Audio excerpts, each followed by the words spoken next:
Haribo! Here we are in Costa Rica again. I'm getting a little addicted to these videos, I think. Hope it's on an ego diminishing way and not the other way around. Oh well, it's all a practice and it's all good. Yeah, this is one of my favorite vistas here actually. And get a load of this, it's raining! It's been 2 months of no rain. Whoa, there's a weird flash again, trying to adjust the colors. But there it is, dumping rain on these logged out hills some 50, 40, 100 years ago. And now they're growing thick jungle.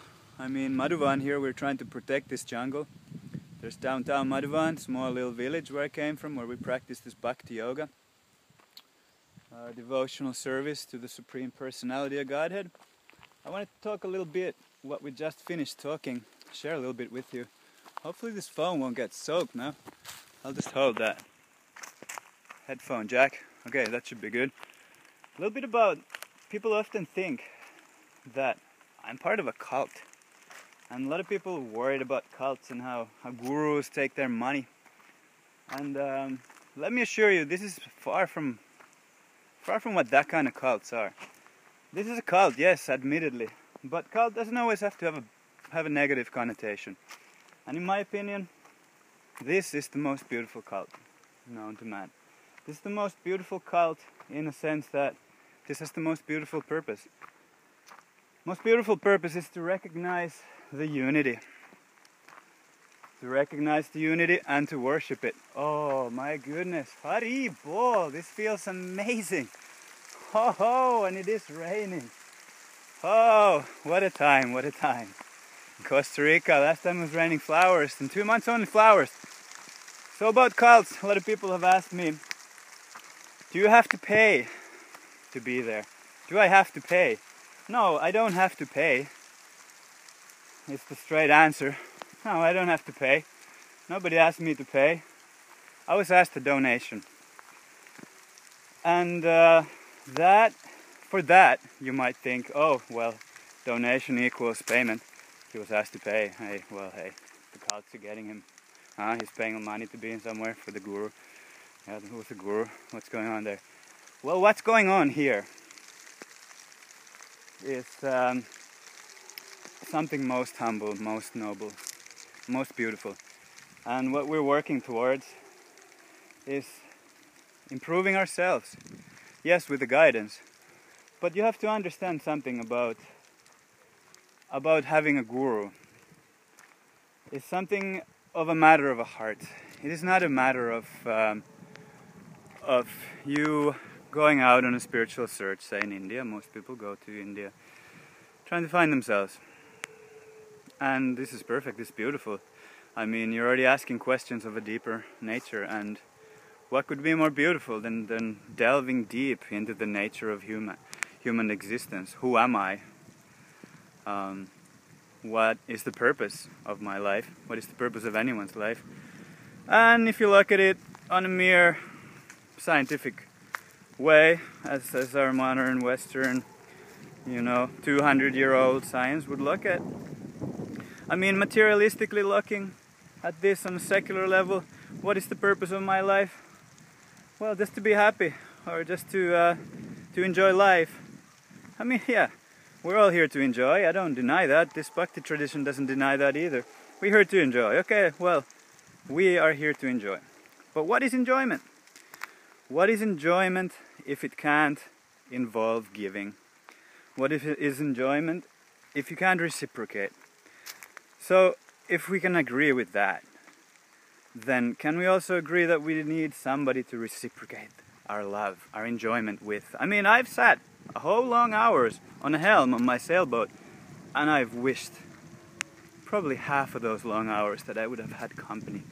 I mean, those whales surfacing around me, yeah, it's just a better experience to share what you feel is something very, very special to you with somebody who can appreciate that. And guess what? My whole life I've searched for love. I've searched for deeper meaning.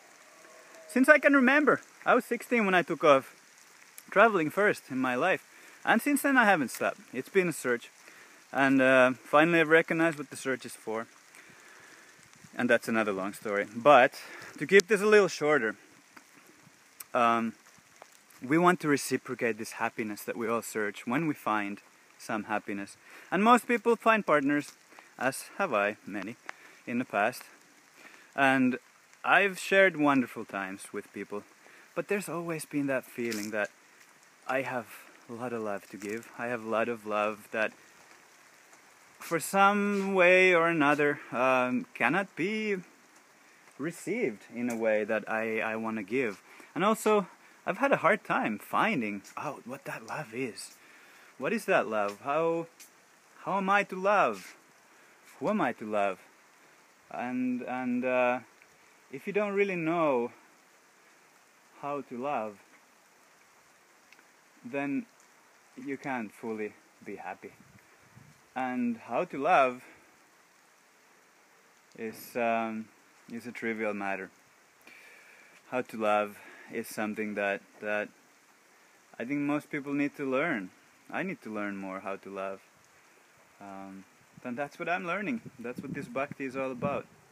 So, how to love, how to find out how to love. You can read books. Perfect. There's scriptures, which I'm studying, on how to love. And there are also people. They're called sadhus. In this tradition, the Vedic tradition, they're called sadhus, or gurus.